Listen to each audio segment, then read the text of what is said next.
The story opens deep in the vastness of space. A massive spaceship blazes through the darkness like a giant fireball shooting toward Earth at tremendous speed. The year is 1914, the age of the Vikings. As the spaceship tears through Earth's atmosphere, the entire sky turns a blazing red. Then, with a deafening explosion, it crashes into the middle of a vast, deep lake in Norway. Every animal in the surrounding forests scatters in blind panic. Slowly, the spaceship sinks beneath the dark water. But just moments later, two figures break through the surface. Both are wearing strange, highly advanced spacesuits, unlike anything seen in this world. One of them is our hero, Kynan. He struggles hard, fighting through the freezing water, and finally drags his companion to the shore. But it is too late. The injuries from the crash have already taken his companion's life. Kynan stands over his dead friend in silence. Deep sorrow fills his face. He understands now that he is completely alone on this strange, unfamiliar planet. Exhausted and overwhelmed, he collapses right there and loses consciousness. When he wakes, Kynan spots a computer unit floating in the lake. He pulls it out and checks the system right away. The computer gives him the answer he was dreading. There are no other spaceships anywhere nearby that could come to his rescue. The message is clear. There is no way off this planet. Kynan realizes that if he wants to survive here, he must understand the people of this world, their language, their culture, their way of life. Using his computer, he begins an extremely painful process. The planet's language, culture, and knowledge are downloaded directly into his brain. Just watching him endure this makes it clear how much agony he is going through. After this, he searches through the wreckage of his crashed spaceship and gathers whatever useful items remain. Among them, he finds a special kind of weapon, a powerful gun, and to his relief, it still works. Kynan decides that he must move forward now, but first he stops. He carefully stacks stones over his dead companion, giving him a proper burial. Even though he comes from another world entirely, his feelings are just like those of any human being. He honors his friend with dignity. He then sets off into the forest. After walking for some time, he comes upon a village, but what he finds there stops him cold. The entire village has been wiped out. Houses have burned to the ground. Bodies lie scattered. Death and destruction fill every corner. And the strangest part, there are no signs of a sword fight, no arrows, no marks of any battle. It looks as though some enormous, terrifying creature tore through this place and left nothing standing. Even the massive carcass of a large animal lying near the village tells the story of just how powerful and savage this attacker must have been. Kynan suddenly senses that someone is watching him. He turns and tries to move away quickly, but it is already too late. A group of mounted warriors thunders in from all sides and surrounds him completely. These are Viking warriors, fierce, battle-hardened, and fast. Their leader is Ulfric. In a single heavy blow, Ulfric knocks Kynan unconscious. The warriors bind him and take him prisoner. And in that same struggle, Kynan loses the one thing that could have protected him. His powerful gun slips from his grasp and falls into the river, sinking beyond reach. He now has nothing left to defend himself with. Ulfric takes Kynan to his home village, a place called Herot. The entire village is surrounded by tall, thick wooden walls built to keep enemies out. Inside, Kynan is brought before the village king Hrothgar. Standing beside the king is his daughter Freya. Freya is no ordinary princess. She is sharp, bold, and highly skilled with a sword. We see her sparring with her father, holding her own with speed and confidence. Ulfric, the man who captured Kynan, has long wanted to marry Freya. His dream is to one day become the king of Herot. But Freya wants nothing to do with him. In her eyes, Ulfric is proud, arrogant, and obsessed with power. When Kynan is brought to the center of the village, the people stare at him in complete disbelief. His clothing, his appearance, his entire presence is unlike anything they have ever seen before. The villagers begin to mock him and laugh. Ulfric then takes him to a hut for questioning. He wants to know exactly who this stranger is and where he came from. Kynan is smart. He knows that if he tells the truth that he came from outer space, people will either think he is mad or kill him on the spot. So he keeps that to himself and tells a different story. "My name is Kynan," he says calmly. "I came from an island far to the north. I am here to hunt a dragon." Ulfric and his men burst out laughing. A dragon hunter? They cannot believe it. To them, Kynan is either a survivor from the destroyed village nearby or perhaps a spy sent by a rival. They are not convinced at all. Kynan tries to break free, but the Viking warriors overpower him with ease. They lock him down in iron chains. That night, Kynan works quietly in the darkness, trying to melt through his shackles using a heated iron rod. Then Freya walks in. She has come to treat his wounds. As she tends to him, she looks into his eyes, and something makes her pause. She can tell that this man is not ordinary. She asks him directly, was it he who destroyed the nearby village? Kynan looks at her and says without hesitation, no, he had nothing to do with that destruction, but he does not tell her the whole truth either. Then spotting a moment of opportunity, Kynan makes his move. He shoves Freya aside, strikes the guard, and bolts for the exit. For a moment, it looks like he might actually make it, but then alarm horns blast through the entire village. Panic erupts everywhere. The villagers scramble in fear, convinced that Gunnar, the king of a rival village, has brought his army to attack. Ulfric and his warriors immediately grab their weapons and rush outside. But when they reach the village gates, there are no enemy soldiers anywhere. No men, no army, just darkness. And from deep within that darkness comes a strange, terrifying growl. In the village stables where the horses are kept, something is hiding. Something that is no ordinary animal. It is the Morwen, the very creature that had stowed away inside Kynan's spaceship and followed him all the way to this world. Within seconds, it tears into a guard. The man's scream echoes through the entire village, and the creature drags him away into the black of night. The moment Kynan sees it, his face changes completely. He understands in an instant that his worst fear has come true. He shouts at the top of his voice, "That is the Morwen! That is what I came here to find!" But no one is listening. Everyone is in a panic. And because Kynan had been trying to escape, the villagers grab him again, and this time bind him tightly to a heavy stone. The next morning, a heavy fear hangs over the entire village. No one can explain what attacked them in the night. Then a small orphan boy from the village, Eric, quietly walks over to Kynan and hands him some bread to eat. The boy's simple kindness moves Kynan deeply. It brings back memories of his past. On his own planet, he too had a family, but the Morwen had taken all of that away. Sometime later, King Hrothgar calls Kynan to him. He wants to know what Kynan was shouting about the night before. This time, for the first time, Kynan decides to speak the truth. He tells Hrothgar that the creature is no ordinary beast. It is an incredibly dangerous hunter. It uses light from its own body to confuse and blind its prey. Its skin is so thick and tough that normal weapons are completely useless against it. And then Kynan admits something even harder to say: the creature came to this world because of him. It followed him. Hrothgar listens carefully, and he can sense that Kynan is telling the truth. But Ulfric still refuses to trust him. He wants Kynan killed on the spot. Hrothgar, however, decides to give him a chance. Kynan warns them plainly if they do not stop the Morwen, now it will destroy every last person in this village. Preparations for a hunting party begin immediately. Kynan asks to join them, and he is given a horse. But before they leave, Freya walks up to him and lands a firm punch on his face, payback for shoving her the night before. Then they all ride out into the forest. Hrothgar, Ulfric, Kynan, and a group of brave warriors. Since no one fully trusts Kynan yet, he is given no weapon. He is watched the entire time. As they go deeper into the forest, they are met with horrifying sights. Human bodies hang from the trees. The heads of horses lie cut off on the ground. The smell of death fills the air on all sides. Every man pushes forward under a shadow of fear. After riding a while, they arrive at the mouth of a large cave. Terrifying sounds echo from inside. Everyone becomes convinced this must be the creature's lair. The warriors enter the cave, but what they find inside is nothing like what they expected. It is not an alien monster. It is a massive, furious bear. The bear attacks immediately. A brutal fight erupts.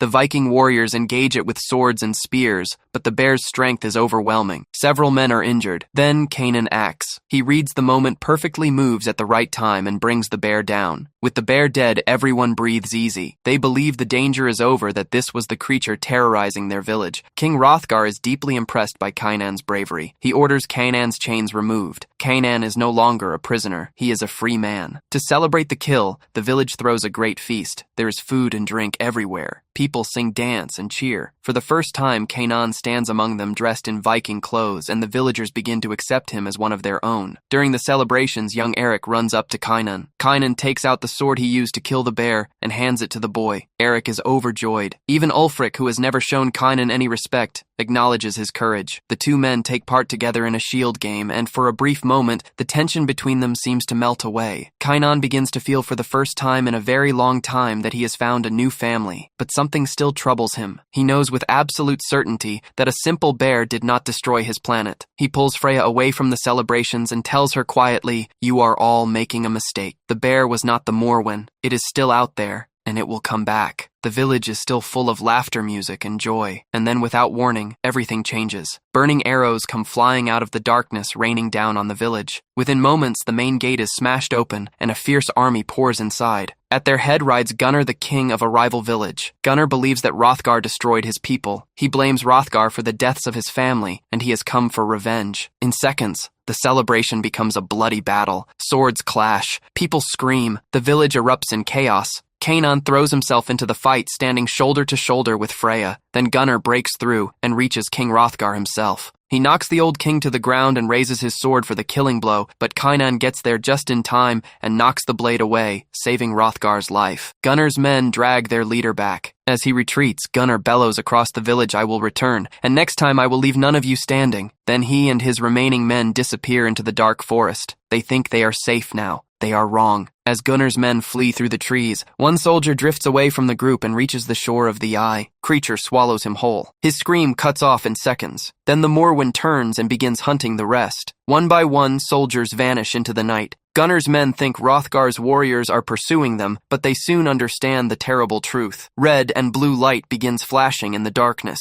The Morwen is using the light from its own body to disorient its prey, then picking them off one by one. Gunnar and what remains of his men are now utterly terrified. They turn and run straight back toward Hero. They reach the village gate screaming, "Let us in! That thing is not human! It is a devil!" Ulfric thinks this is a trick. He orders his archers to shoot, but Kanan shouts over everyone, "No! Do not kill them! They are not the enemy!" He pushes the gate open himself. Gunnar and the last of his survivors stumble inside, and then at the edge of the forest, the red and blue light appears again. The entire village falls silent. Every man, woman, and child stops breathing and stares into the dark. And then, the Morwen steps out into the open, where everyone can finally see it clearly. Its enormous body, its long whipping tail, its glowing eyes, and its deep and terrible roar. Now no one doubts Kanan anymore. Everyone knows exactly what they are facing. With death standing at their doorstep, old hatred means nothing. Gunnar, Ulfric, and Hrothgar sit down together at the same table. Kanan lays it out plainly. Fighting the Morwen in an open field is suicide. Its skin is harder than iron. Its speed is like lightning. The only way to beat it is not with strength, but with a plan. He lays out the trap. A massive pit will be dug directly in front of the village entrance. Sharp wooden stakes will be planted inside it. The pit will then be filled with oil. When the Morwen falls in, they will set it ablaze. Ulfric is not convinced. He still does not fully trust Kanan. The two men argue, and the argument quickly turns into a brawl. Hrothgar steps between them and shuts it down. "We do what Kanan says," he declares. "He saved our lives. That is enough." The entire village gets to work. Old men, children, women, warriors, everyone. Day and night they dig, haul oil, and cut timber. A massive pit takes shape. The stakes are set. The oil is poured in. And during all of it, Kanan works alongside them as one of their own. Hrothgar makes it official, standing before the village and declaring Kanan a member of their people. In the middle of all the hard work, a quiet moment arrives. One night, Freya brings food and sits with Kanan by the fire. She asks him, where did the Morwen come from and why does it hate him so much? Kanan is quiet for a long moment. Then he tells her the truth he has been carrying inside him. "We are the villains," he says. The Morwen lived peacefully on their world. But his civilization was always looking for new planets to take over. They would find a world, decide they wanted it, and then wipe out whoever was already living there. When they arrived at the Morwen's planet, they liked what they saw, so they bombed it. They erased the entire species so they could build their cities in their place. His eyes fill with tears as he speaks. He continues, one day while he was away on a mission, one Morwen survived. It attacked the colony. It hid inside his spaceship, and when he was on his way home, it struck from inside the hull. The crash that followed killed his wife and his child. Freya listens without a word. She can see exactly how much pain this man carries. Then she looks at him and says,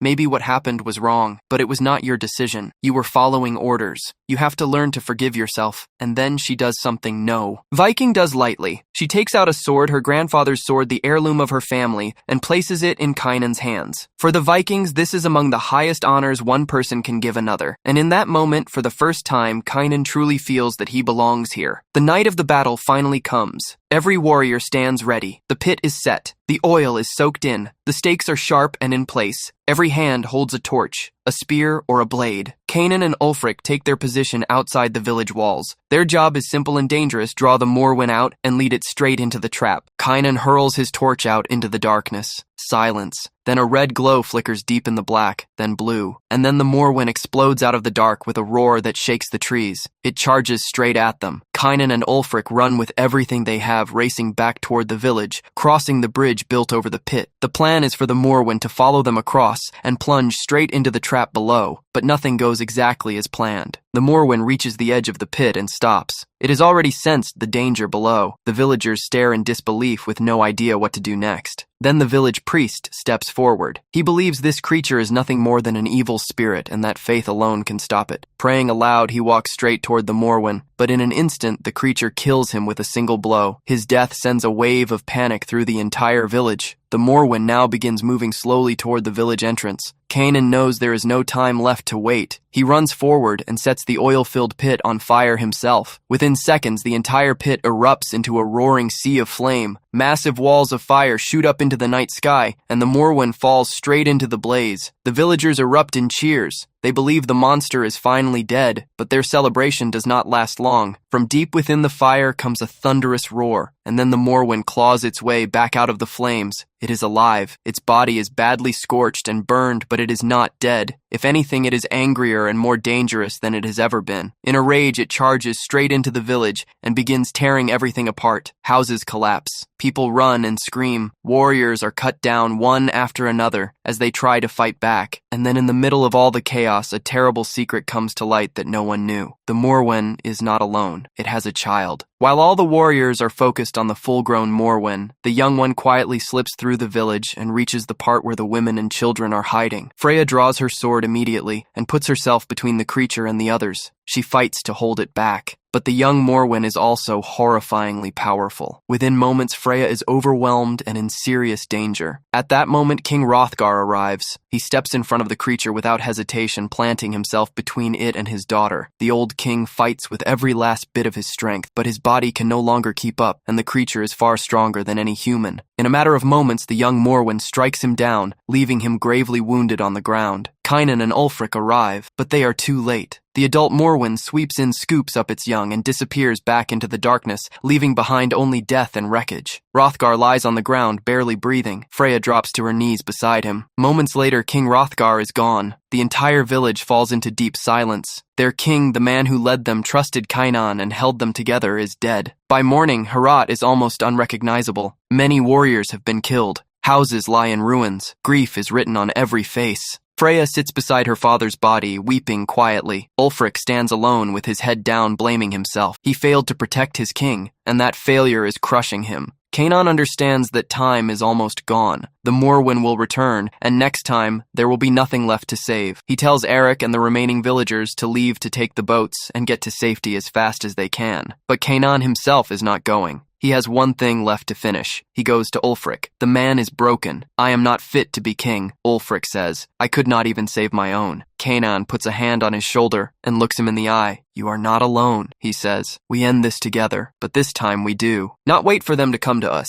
We go to them and we finish this war for good. Kynan knows the Morwen live somewhere underground in a deep cave or beneath the earth. But there is one enormous problem. They have no weapon that can break through the creature's skin. Every iron sword they have is almost completely useless against it. Then a thought strikes him. The metal from his spaceship is thousands of times stronger than anything found on this planet. If a weapon can be forged from that metal, it might be the one thing capable of killing a Morwen. It is their last hope, and the preparation for the final battle begins now. Kynan, Ulfric, and Freya ride to the lake, the same lake where his ship went down. At the water's edge, Kynan dives in. As a trained astronaut, he is comfortable in the deep and pushes through the dark water until he reaches the wreckage below. He pulls out several pieces of the ship's hull, strange, dense metal unlike anything from this world, but danger has followed them even here. Without warning, a Morwen attacks Kynan from below the surface. He barely manages to break free and fight his way back up to the surface. During the struggle, their boat is destroyed. The situation is suddenly very bad. Kynan drags himself to shore and finds Ulfric, but Freya is gone. It takes only a moment to understand what has happened. The Morwen has taken her. She has been carried off to its lair. The news hits both men hard, but there is no time to stop. They have to find her, and they have to end this now. They return to the village with the pieces of ship metal. The village blacksmith Bormer is known as the finest craftsman among them. When Kynan places the strange material in front of him, Bormer has never seen anything like it. He does not ask questions. He fires up the forge until the flames roar, and then he gets to work. Hour after hour, he hammers and shapes the extraordinary metal. Slowly, something extraordinary takes form. When he finally sets down his hammer, lying before them is a massive razor-sharp sword, unlike anything the Vikings have ever held. This is their last hope. On the other side of the world, beneath the earth, Freya opens her eyes. She is inside a cave so dark and foul, it feels like the inside of a grave. Bones, human and animal, litter the floor in every direction. The smell of rot hangs in the air. This is where the Morwen live. This is where they bring their prey. The sight makes Freya's blood run cold. She tries to find a way out, but the young Morwen appears before her, watching her with cold, glowing eyes, waiting. Back above ground, Kanan, Ulfric, Bormer, and a small group of brave warriors are ready. They enter an old well shaft that Kanan believes connects to the Morwen's cave system below. One by one they descend, lowering themselves into the dark. The deeper they go, the more the air changes, heavier, hotter, more dangerous. Finally, they drop into a vast underground cavern. It is enormous, like the inside of a cathedral carved from raw stone. In one corner, hot lava bubbles and glows. It is as close to the underworld as any of them have ever been, and that is where the young Morwen finds them. It attacks without warning. Even without its full size, it is devastating. Its speed and power rip through the group before anyone can react properly. Warriors fall one by one. The fight is brutal and desperate. Even Bormer the blacksmith, who forged their last hope with his own hands, throws himself into the battle and gives his life. The man who gave them a chance at victory is gone.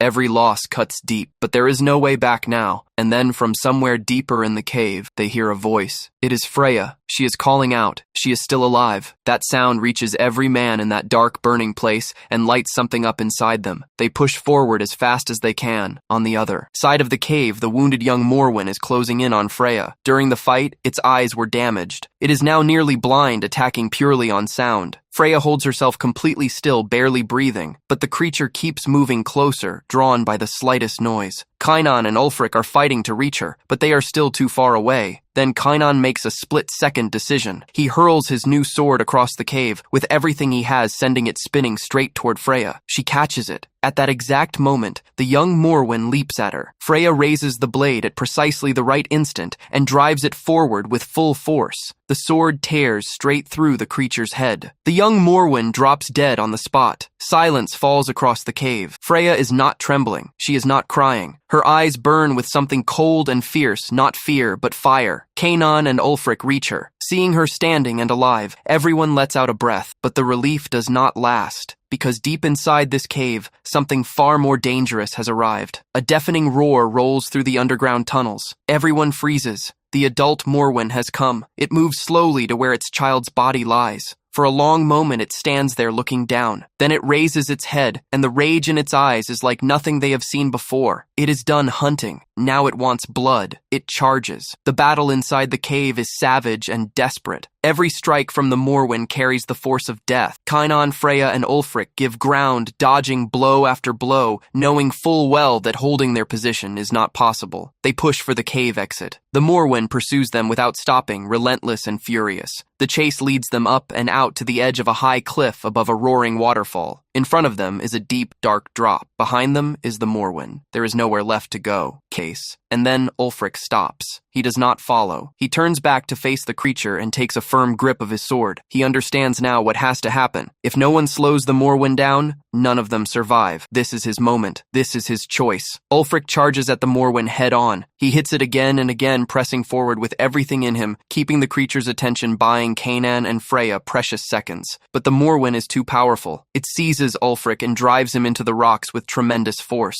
Bones crack. He hits the ground hard. Everything in him tells him to stay down. He gets up anyway. One last time, he throws himself at the creature and lands a thunderous blow across its face. It staggers, and in that moment, Kynan and Freya make it past. Ulfric sinks back. He knows it is over for him, but he gave them their chance. The Morwen turns and fixes its eyes on Kynan. The final battle of the film begins. Kynan stands his ground and draws his sword, the one forged from the metal of the stars. The two face each other in the open air above the waterfall. The Morwen is enormous, furious, and relentless. It drives at Kynan with everything it has over and over, each strike just barely missing, as Kynan twists and deflects and keeps his footing. Freya fights from above, doing everything she can to help. The exchange is long and brutal, but Kynan holds on, waiting, watching, reading the creature's movements. Then the moment comes. Canaan swings the sword in a single wide, powerful arc and cuts clean through one of the Morwind's arms. The creature lets out a howl of agony. It staggers at the edge of the cliff, and then it falls, down into the deep chasm below. Its roar echoes up from the darkness for a few seconds, fading further and further, and then there is silence. Complete, permanent silence. The Morwen is dead. The creature that tore through entire worlds, that followed Kainan across the universe, that took everything from him and from the people of Herat, is gone, forever. Kainan and Freya go straight to Ulfric. He is lying on the ground, barely breathing, his time nearly up. He reaches for Kainan and pulls him close. With the last of his strength, he gestures toward the royal pendant at his chest. "You are worthy of being our king," he whispers. "I only have one regret, that our friendship came so late." Kanan's eyes fill. He takes Ulfric's hand in both of his and says quietly, "We are friends. We will always be friends." A faint smile crosses Ulfric's face, and then he is still. The man who once trusted Kanan the least leaves this world trusting him the most. Kanan and Freya climb back to the surface. Down at the river, the surviving villagers wait in boats. Eric is among them. When they see Kainan and Freya emerge alive, the relief on every face is impossible to miss. Freya and Kainan hold each other in the quiet morning air. But the story has one final moment still to come. Kainan walks alone back to the lake where his spaceship went down. He stands over the broken wreckage and finds what remains of his wife's capsule. He looks at it for a long time, and in this moment the truth becomes clear. His wife was not killed by the Morwen. She died in the crash itself. He has carried this grief silently through everything. Now he says goodbye to her quietly, privately, one last time. Then he walks to the ship's communication device. It has been sending a signal out into deep space this whole time, waiting for another ship to come and take him home. Kainan looks at it without moving for a long moment. Then he draws his sword and brings it down in a single blow, destroying the device completely. No more signal, no rescue, no going back. He has made his choice. He does not want to return to his old world. He does not want to leave this one, because here, on this strange and distant planet, he found something. He had lost friends who stood beside him, people who trusted him, and a life worth living. Freya honors the fallen warriors in the Viking tradition, speaking their names aloud, so they are not forgotten. Then she turns and tells the village the story of the man who came from the stars, a stranger from another world who became their greatest protector. "He is our king," she says simply, and no one disputes it. Time passes. Kainan and Freya marry. With Ulfric gone, Kainan takes on the leadership of the village and carries the weight of it with care. And little Eric, the orphan boy who was the very first person in this world to show Kainan simple, quiet kindness, is raised by Kainan as his own son. And so a lone traveler who crossed the stars and arrived on this planet with nothing, no home, no family, no hope of rescue, finds all three waiting for him here on a world he never intended to land on. This is where Kainan's journey ends, and this is where his life finally